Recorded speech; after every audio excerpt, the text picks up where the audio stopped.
नमस्कार दोस्तों, मैं रविंद्र रावत आप सभी का स्वागत करता हूं मेरे YouTube चैनल में। दोस्तों, आज जिस युति के बारे में हम बात करेंगे, उस युति से हमारे जीवन में हमारे भाई बंधुओं का, हमारे चाचा ताऊ का, हमारे पुत्र संतान का सुख पता चलता है। वो हमारे लिए किस तरह के रहेंगे, हमारे लिए सपोर्टिव रहेंगे, हमारे को नुकसान देंगे, उन तीनों का हाल किस तरह का रहेगा, वो सारी चर्चा आज हम इस वीडियो में करेंगे। लेकिन दोस्तों, उससे पहले मैं आपको याद दिला देना चाहता हूं कि अगर आपने अभी तक हमारे चैनल को सब्सक्राइब नहीं किया है तो प्लीज पहले उसे सब्सक्राइब करें और बेल बटन को जरूर दबा दें, ताकि हमारे द्वारा जो भी वीडियोस बनती हैं उसकी नोटिफिकेशन आपको टाइमली मिलती रहे। दोस्तों, मंगल, शनि और केतु जब ये तीनों ग्रह आपकी कुंडली में युति बनाकर बैठे हों तो इसमें मंगल का जोर पूरे स्वभाव पर होता है। ऐसे इंसान को बहुत ख्याल रखना होता है कि वो किसी भी तरीके से अपने कुंडली में मंगल को खराब ना होने दे। अगर वो मंगल को खराब करता है तो भाई बंधुओं का सुख नहीं मिल पाता। अपने जितने भी खून के रिश्तेदार होते हैं वो आए दिन कोई ना कोई प्रॉब्लम आपके लिए क्रिएट करते हैं। खासकर चाचा ताऊ, इनके साथ संबंध बिल्कुल खराब हो जाते हैं, वो परेशानी का कारण बन जाते हैं और अपने ही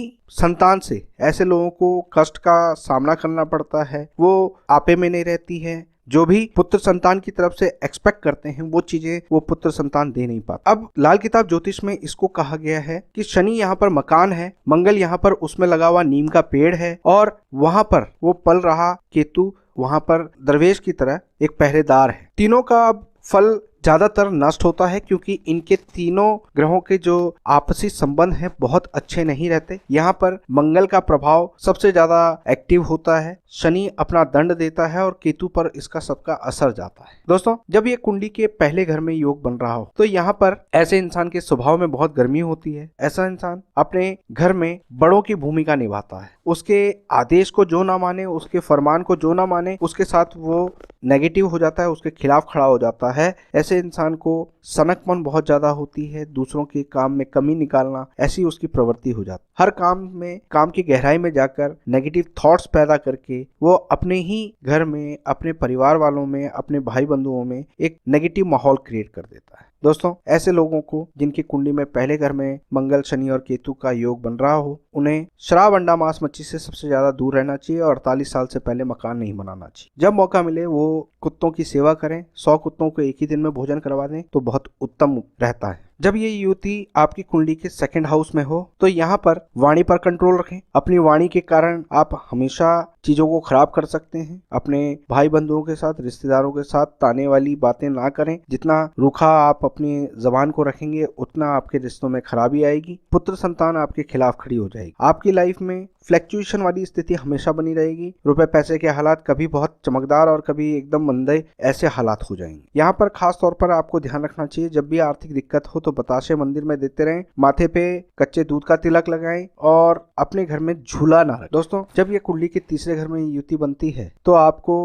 अपने छोटे भाइयों का सुख प्राप्त होने में दिक्कत आती है। भाइयों के साथ जितना संबंध अच्छा रखेंगे उतना आपके लिए ये युति आपके लिए काम करेगी। शराब, अंडा, मांस, मच्छी आपको नुकसान करेगा। 48 साल से पहले मकान बनाना नुकसान करता है। कुत्तों की सेवा करना आपके लिए लाभदायक होता है। यहाँ पर आपको कानों में सोना पहनना कमर पैरों की तकलीफ से आपको बचाता है। दोस्तों, तंदूर लगी मीठी रोटी कुत्तों को आप डालते रहते हैं तो इससे आपके घर में बीमारियों से आपको बचाव रहता है, भाई बंधुओं के संबंधों में सुधार रहता है। जब ये कुंडली के चौथे घर में युति बन रही हो तो ऐसे में आपको अपनी खुशी का ज्यादा ढिंढोरा नहीं पीटना चाहिए। कोई भी काम बनने से पहले आप अगर उसको लोगों को ढिंडोरा पीट देते हैं तो वो काम आपका रुक जाता है। आप बेवजह लोगों को नसीहत देते ना फिरें। अपने आप को जांचने की या अपने आप को समझने की कोशिश करें। आपको ज्यादातर अपने घर से दूर रहना पड़ेगा, उस चीज को एक्सेप्ट करें। पक्षियों को मीठी बूंदी आप डालें, उससे आपको लाभ मिलेगा। होम्योपैथिक दवाइयों का ट्रीटमेंट अगर आप लेते हैं तो वो आपको सूट करता है। यहाँ पर आपको ध्यान रखना चाहिए कि जब भी पुत्र संतान से दिक्कत हो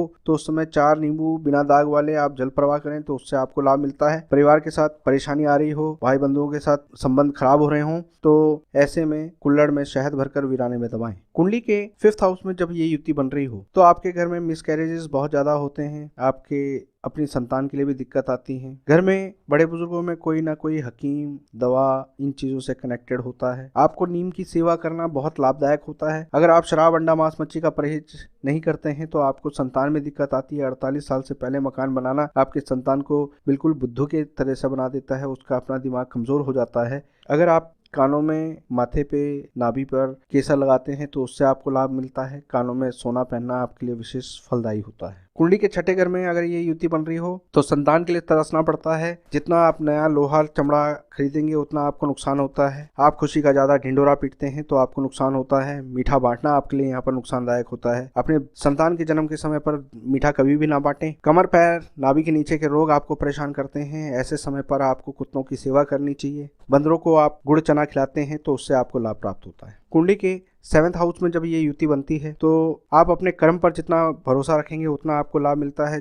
नेकी रहमदिली आपके लिए नुकसानदायक हो जाती है। रेगुलर घर में जोत जलाना आपके लिए नुकसानदायक होता है। आप अपने चरित्र को जितना खराब करते हैं उतना आपके लिए नुकसानदायक होता है। बने बनाए मकान आपको सूट करते हैं। यहाँ पर आपको ध्यान रखना चाहिए कि जीवन साथी के साथ संबंधों में अगर खराबी आ रही हो तो मीठा हलवा बांटें, उससे आपको लाभ प्राप्त होता है। जब ये कुंडली के 8th हाउस में युति बन रही हो तो ऐसे में आपको एक चांदी का चौकोर टुकड़ा हमेशा अपने पास रखना चाहिए। 48 साल से पहले मकान नहीं बनाना चाहिए। ये युति आपके लिए घर में तूफान की स्थिति पैदा करता है, दवाइयाँ, ग्रह क्लेश, इस तरह की स्थितियां पैदा करता है। अपने भाई बंधुओं के साथ संबंध नहीं रखने देता। अपने छोटे भाई हो नहीं पाते, होते हैं तो उनके साथ संबंध ठीक नहीं होते। ऐसे में तंदूर लगी मीठी रोटी आपको कुत्तों को डालते रहना चाहिए, नमकीन कौओं को डालते रहना चाहिए। दोस्तों, जब कुंडली के 9th हाउस में ये युति बनती है तो उस समय पर आपको खास तौर पर यह ध्यान रखना चाहिए कि आप अपने घर की छत, अपने घर की परछत्ती, इन सीढ़ियों को जितना साफ सुथरा रखते हैं उतना अच्छा है। लोहा लंगड़ा आप घर में इकट्ठा ना करें। अनाज का दान बिल्कुल ना करें और अपने पुराने रीति रिवाजों को बिल्कुल भी तोड़ने की कोशिश ना करें। ये युति आपको आर्थिक रूप से बहुत फायदा दे सकती है। अगर आप अपने पास एक सूती लाल कपड़ा रखते हैं, हनुमान जी की सेवा करते हैं, हनुमान जी को चोला चढ़ाते हैं तो उससे आपको लाभ प्राप्त होता है। अगर ये युति आपके कुंडली के 10वें घर में बनी हुई हो तो आपको कर्म प्रधान बन जाना चाहिए। लाल कपड़ा आपके लिए हमेशा फायदेमंद होता है। अनाज का दान आपके लिए नुकसानदायक होता है। आपको 48 साल से पहले रिहायशी मकान नहीं बनाना चाहिए। अंधों को भोजन करवाना आपके लिए विशेष फलदायी होता है। आप जब भी आपका घर बनाना चाहते हो तो उस समय पर चांदी की डिब्बी में शहद भरकर आप घर की नींव में रखते हैं तो उससे आपके इस योग में आपको फायदा मिलता है। जब जब आपको कार्यों में रुकावट आ रही हो तो उस समय जौ दूध में धो के जल प्रवाह करें तो आपके इस योग का आपको पॉजिटिव रिजल्ट मिलता है। दोस्तों, कुंडली के 11th हाउस में अगर ये युति बन रही हो तो उसमें आपको खास तौर पर ध्यान रखना होता है कि आप घर में ताश, जुआ, इन चीज़ों को बिल्कुल घर से अवॉइड कर दें। अपने जीवन में जितना आप प्रैक्टिकल रहेंगे, मेहनत करेंगे, अपने पुरुषार्थ पर ध्यान देंगे, नेकी रहमदिली से दूर रहेंगे, बेवजह दूसरों को सलाहें ना देते फिरें, इस तरह चीज़ों का ध्यान रखेंगे, अपने लंगोट पर ध्यान रखेंगे तो आपका ये योग आपको पूर्ण रूप से शुभ फल देगा। आपका ये योग ये भी बोलता है कि अगर आपके संतान को पैदा होने में दिक्कत आ रही हो या संतान जब भी पैदा होने वाली हो तो उससे पहले जौ को दूध में भिगो के एक कांच की शीशे में बंद करके आप किसी अंधेरी जगह पर घर में रख लें तो उससे आपके संतान की रक्षा होती है। दोस्तों, जब भी ये योग आपकी कुंडली में बना हुआ हो 11वें घर में तो यहाँ पर 43 दिन लगातार आप 2-4 बूंदें कच्ची जमीन पर सरसों के तेल की गिराएं तो इससे आपके आर्थिक स्थिति में बहुत ज्यादा सुधार मिलता है। दोस्तों, जब ये युति आपकी कुंडली के 12वें घर में हो यानी खर्च के स्थान पर हो तो इस युति में आपको अपने गुस्से पर कंट्रोल रखने की बहुत ज्यादा जरूरत पड़ती है। यहाँ पर ये योग ये बोलता है कि जितना आप अपने कर्म पर भरोसा करते हैं, जितना आप अपने पुरुषार्थ पर भरोसा करते हैं उतना आपको लाभ प्राप्त होता है। लेकिन अपने क्रोध को दूसरों के ऊपर ना थोपें, अपनी रूल रेगुलेशन को ज्यादा ना बनाएं, कड़वा ना बोलें तो आपके लिए कंट्रोल होता है। ये योग ये भी बोलता है कि आप अपने भाइयों के साथ संबंध ठीक रखें। अगर भाइयों के साथ नहीं बन पा रही है तो भी आप उनका अहित ना करें तो आपका ये योग आपके लिए हमेशा फायदेमंद होता है। विदेश यात्रा से आपको लाभ मिल सकता है। और यही योग ये भी बोलता है कि लाइफ में अगर आप घर में कूड़ा कबाड़ा इकट्ठा ना होने दें, बेफिजूल की चीजें इकट्ठी ना करें तो इस योग का नेगेटिव प्रभाव आपको नहीं मिलता। तो दोस्तों, आज मैंने इस वीडियो में आपको बताया कि मंगल, शनि और केतु की युति का 12 घरों में आपके लिए क्या प्रभाव होता है। ये युति भले ही तीनों ग्रहों का यहाँ पर बहुत ज्यादा अच्छा फल नहीं मिलता, लेकिन अगर इनके घरों के हिसाब से अगर आप परहेज करके चलते हैं, इनके उपाय करके चलते हैं तो यही युति आपको संघर्ष में जीत दिलाने का योग भी देती है। आप अपनी मेहनत से, अपने पुरुषार्थ से जीवन में बहुत आगे बढ़ सकते हैं। इस युति में वो योग पैदा हो जाता है। ऐसे इंसान के अंदर जोश की कमी नहीं होती। ऐसा इंसान अपनी चुस्ती चालाकी से, अपने जीवन के प्रैक्टिकल अनुभव से लाइफ में बहुत कुछ कमा सकता है और अपना झंडा बुलंद कर सकता है। तो दोस्तों, उम्मीद करता हूं कि इस वीडियो को सुनकर आप अपने ग्रहों की संतुलन को समझ पाएंगे, इनको कैसे अपने फेवर में करना है, उन चीज़ों को पकड़ पाएंगे। किसी भी तरह का और कोई सवाल हो, डाउट हो तो आप हमें कमेंट बॉक्स में लिख सकते हैं। ये वीडियो पसंद आई हो तो लाइक और शेयर करना ना भूलें। फिलहाल मैं अपनी वाणी को विराम देता हूँ। नमस्कार।